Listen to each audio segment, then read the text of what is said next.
Hai guys, baru saja terjadi rug pull di Coinball dan sepertinya kita bisa mengetahui siapa di balik rug pull yang dilakukan ini. Dan Bitcoin juga melakukan yang namanya breakdown ke bawah daripada pola ini. Kita akan lihat untuk prediksi harga selanjutnya. Nama saya Kelby dan saya menyajikan informasi seputar fundamental, technical, on-chain analysis. Klik like dan subscribe untuk mendukung channel saya. Kita akan mulai dulu dengan analisa beberapa orang yang bisa mengaitkan adanya rug pull yang terjadi di Coinball ini dilakukan oleh tidak lain tidak bukan adalah SBF sendiri.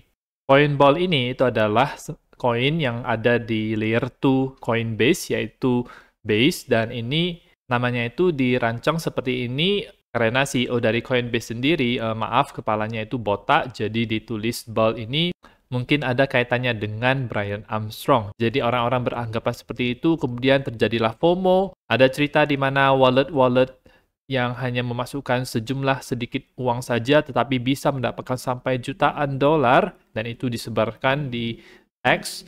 Kemudian orang-orang FOMO, dan sekitar jam 7 kemarin malam itu terjadilah rug pull daripada Coinball ini. Kita lihat ini ada pergerakan harga yang sangat cepat sekali ke bawah, langsung mendekati nol harganya. Beberapa analis blockchain ini mengatakan kalau rug pull yang dilakukan ini itu bisa mengarahkan kepada CEO FTX yaitu SBF. Kemungkinan developer daripada BAL ini 90% adalah SBF atau orang Alameda di titik ini, di mana ada wallet yang digunakan yang juga terlibat di dalam hack SushiSwap beberapa tahun yang lalu. Jadi waktu itu governance SushiSwap itu cukup mencurigakan, kata Adam Cochran, ketika kreator daripada SushiSwap, Nomi ini itu di-bail atau dibantu, dan komunitas juga step in, ikut membantu, ikut berusaha untuk memperbaiki SushiSwap ini, dan tidak ada banyak orang waktu itu. SBF adalah salah satu orang yang memposting voting snapshot di Snapshot ya teman-teman. Jadi Snapshot adalah platform untuk kita bisa memvoting governance dari suatu protokol DeFi. Dan SBF waktu itu langsung dicap sebagai pahlawan SushiSwap waktu itu karena membantu menyelesaikan masalah ini. Tetapi kata Adam Cochran sendiri, dia 99% kalau ini seseorang dari Alameda FTX atau SBF sendiri. Beberapa orang itu menyebutkan kalau ada kata-kata yang sering digunakan oleh Twitter Bald ini, yaitu seperti quite well dan nor, yang serupa dengan apa yang SBF sering posting. Ada postingan mengenai DYDS di sini, ini kedengarannya sama seperti SBF. Wallet developer BAL sendiri ini dilaporkan kalau menerima deposit dari FTX dan Alameda lebih dari 2 tahun yang lalu, dan rupanya memiliki saldo 12.300 Ethereum, di dalamnya sekitar 22 juta.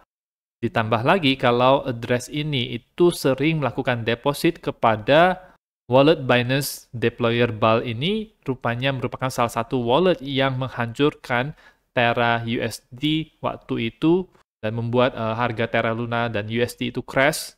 Meskipun SBF sendiri itu dikatakan kalau dia itu sedang di penjara rumah dan tidak boleh menggunakan smartphone, hanya boleh menggunakan flip phone saja, yaitu HP yang tidak bisa melakukan pekerjaan seperti komputer.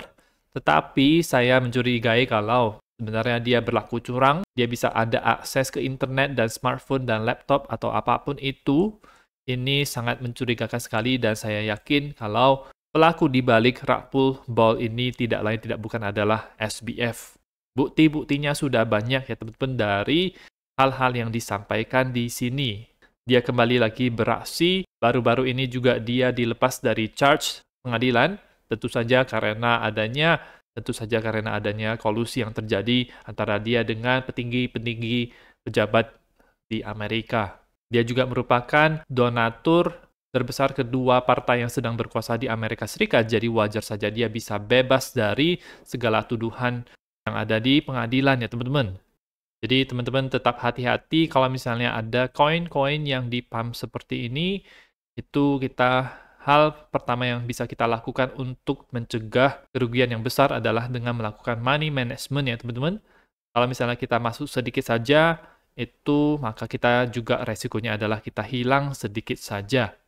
Dan sekarang kita akan melihat ke harga Bitcoin yang ternyata melakukan dump hari ini ya teman-teman. Ini masih dalam kondisi koreksi, masih belum ada tanda-tanda kenaikan. Untuk indikator sendiri, ini dalam posisi yang bearish semuanya, RSI, MACD, dan juga market cipher. Berarti pump di akhir bulan Juli itu rupanya tidak terjadi ya teman-teman.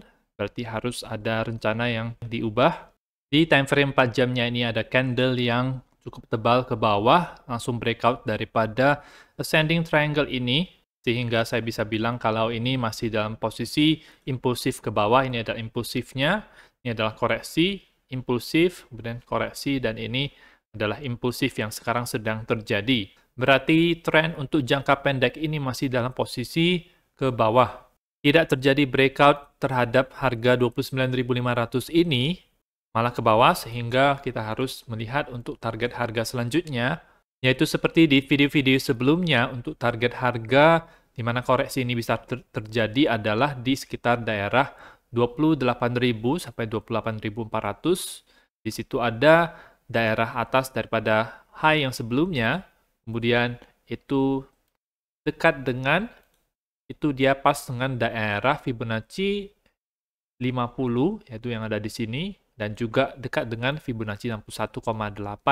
Kita juga memiliki potensi untuk ke bawah sampai ke daerah garis support ini lagi, yaitu di harga 27.500. Di situ bisa menjadi daerah support yang kuat karena sudah menopang harga Bitcoin dari sekitar Januari awal tahun ini sampai sekarang. Jadi itu garis ini bisa menjadi garis support yang kuat.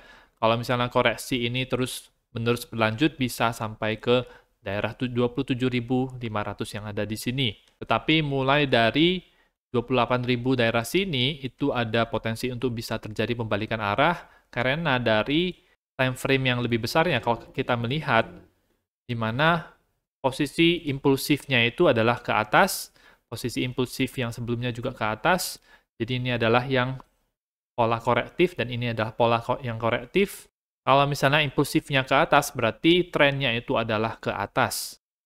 Untuk Bitcoin dominance sendiri, ini dia mengalami kenaikan. Jadi Ethereum mengalami perlemahan yang lebih besar dibandingkan dengan Bitcoin. Kemudian altcoin juga ada sedikit melemah terhadap Bitcoin, meskipun dia lebih condong untuk stabil di daerah sini. Belum ada pergerakan yang terlalu besar antara altcoin dengan Bitcoin. Dan hari ini, dini hari nanti, itu akan ada full moon yang bisa memberikan volatilitas. Tampaknya kita akan dump ke full moon yang nanti akan terjadi ini. Dan kalau misalnya kita melihat fase bulan yang ada, kita akan segera ke full moon, di mana sebelumnya adalah di tanggal 16 Juli itu adalah new moon. Dari new moon berarti ini dalam posisi turun ke bawah sampai pada hari ini. Kemudian untuk di full moon sebelumnya sampai ke new moon yang ada di sini itu sideways. Fase bulan ini juga bisa kadang-kadang menjadi titik di mana terjadinya pembalikan arah. Dan juga tidak berarti kalau ini adalah full moon pasti akan bullish atau bearish, atau ini adalah new moon maka akan bullish atau bearish. Kadang-kadang sifatnya itu berubah, jadi tidak pasti. Tapi kita hanya harus melihat tren daripada Bitcoin sendiri. Tren besarnya itu sedang kemana, itu kita harus ikuti juga. Jadi tidak boleh serta-merta melihat, oh new moon itu bearish atau full moon itu bullish, tidak boleh seperti itu. Namun kalau saya lihat ini, saya melihat volumenya itu menurun ketika terjadi koreksi ini, maka kita bisa tahu kalau ini adalah pola yang impulsif dan ini adalah yang korektif. Saya masih expect itu bisa untuk naik lagi ke atas ya teman-teman untuk tahun ini untuk harga Bitcoin. Lagi pula dari chart monthly Bitcoin sendiri ini sudah dalam posisi bullish. Terjadi bullish crossover di MACD-nya adalah satu sinyal yang sangat kuat sekali. Secara jangka panjang saya bullish ya teman-teman, tetapi secara jangka pendek seperti ini kita bisa lihat kalau ini dalam posisi yang masih korektif. Nah, itu saja untuk informasi pada video kali ini. Semoga bermanfaat. Teman-teman bisa dukung channel saya dengan klik like, subscribe, gunakan link-link yang ada di deskripsi, dan nantikan video saya selanjutnya.